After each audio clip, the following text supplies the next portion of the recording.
anaknya yang berumur 6 tahun naik pesawat. Tetapi setelah bangun dari tidur, anaknya sudah tidak ada. Dia dan kru pesawat sudah mencari seluruh isi pesawat tetapi tidak menemukan anaknya. Penumpang di pesawat mengatakan tidak pernah melihat anak kecil itu.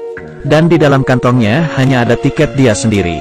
Ia menduga putrinya ditangkap oleh seseorang. Tetapi semua orang menduga ibu ini mempunyai sakit jiwa. Dan putrinya itu hanya halusinasinya saja. Karena di bawah pertanyaan kru pesawat, perempuan itu melakukan perkenalan diri, dan namanya adalah Kyle. Suaminya meninggal seminggu yang lalu. Kabur untuk menghilangkan rasa sedihnya. Dia berhenti dari pekerjaannya sebagai desainer pesawat. Ingin membawa putrinya kembali ke kampung halaman. Sejak suaminya meninggal, dia mengalami masalah mental. Sering berhalusinasi tentang suaminya. Untuk menghilangkan situasi ini, dia mulai mengkonsumsi obat anti kecemasan. Dan di malam sehari sebelum hari keberangkatan mereka, Kyle melihat bangunan di seberangnya. Ada orang yang sedang diam-diam memperhatikan kamar putrinya. Karena takut pun dia langsung menutup gorden. Keesokannya, dia dan putrinya sampai di bandara. Dan sebelum memasuki pesawat, tiba-tiba anaknya menghilang. Dia langsung panik dan mencari.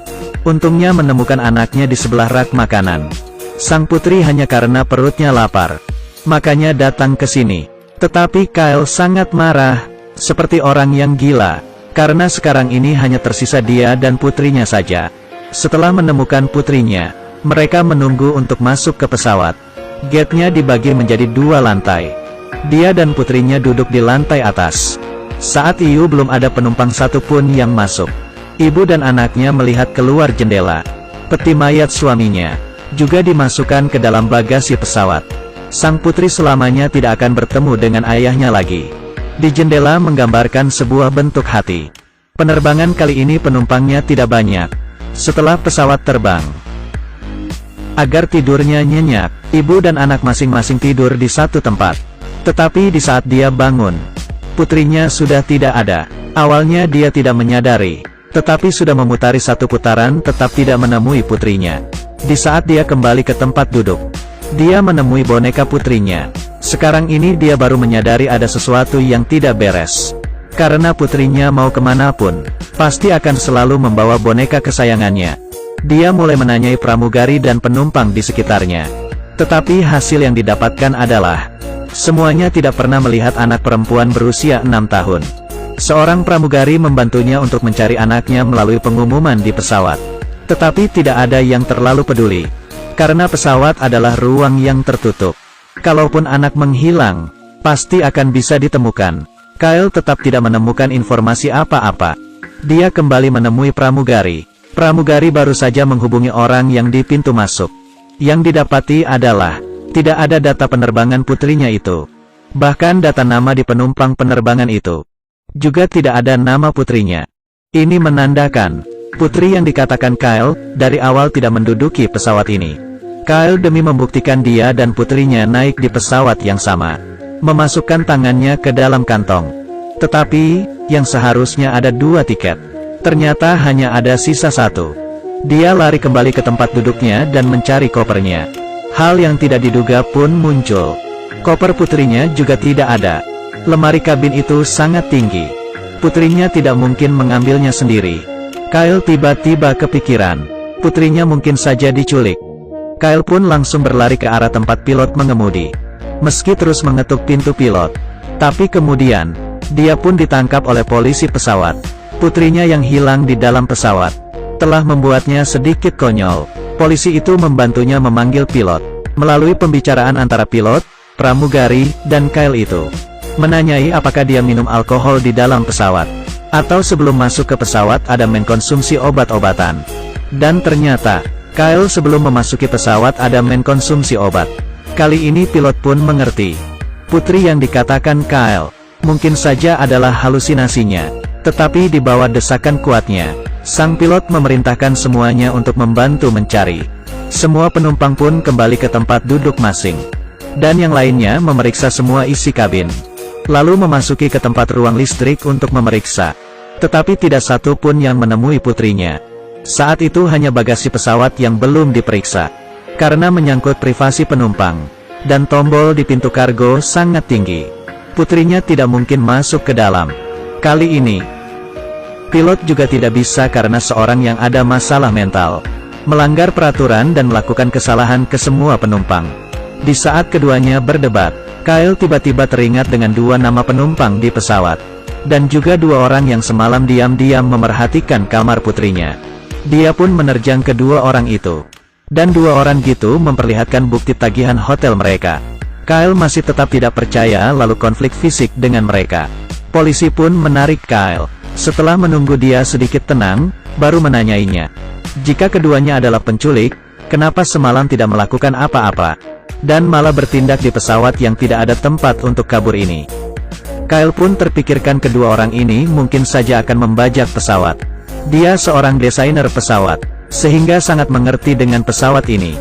Jadi penculik memilihnya, dan menculik anaknya sebagai ancaman. Di saat kedua orang itu berdiskusi, pilot menyiarkan untuk menghentikan pencarian.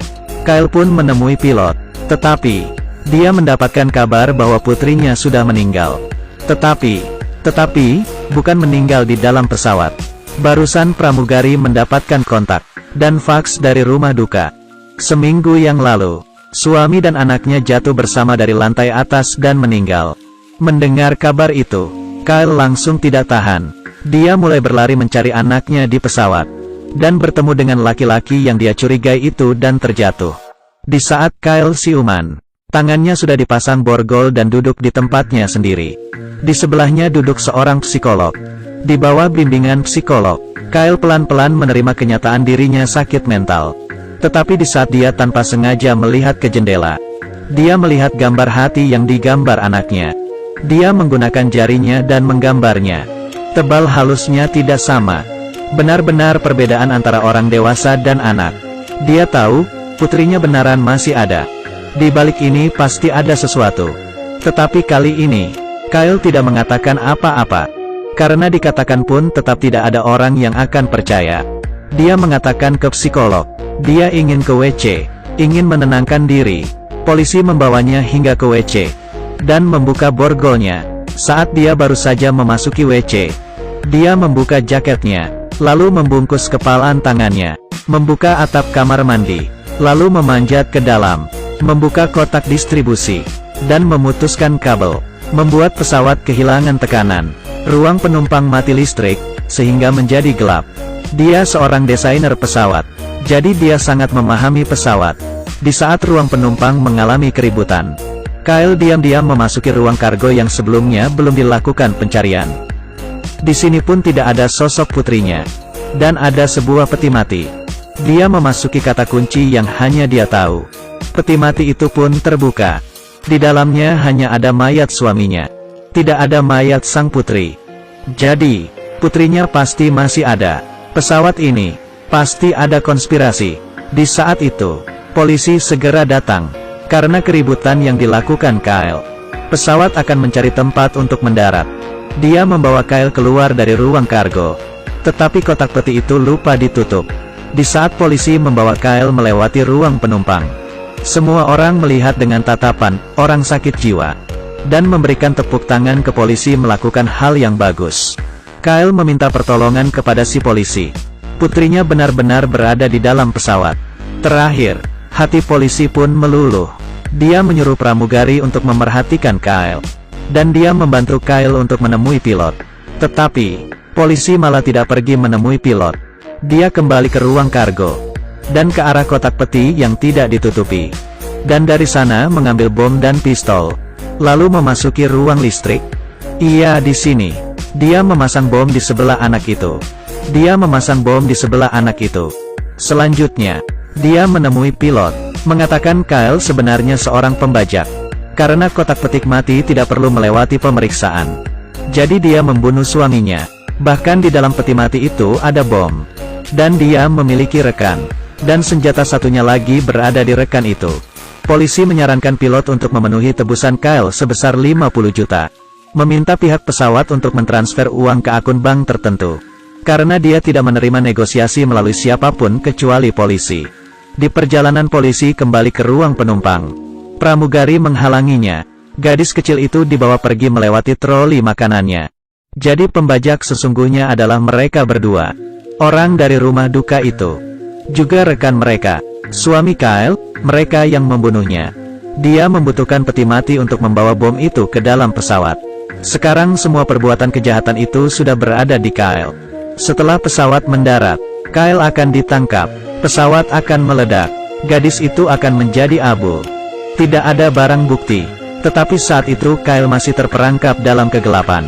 Setelah pesawat mendarat, selanjutnya adalah para kru pesawat. Selanjutnya adalah para kru pesawat. Kyle memanggil dan menahan pilot.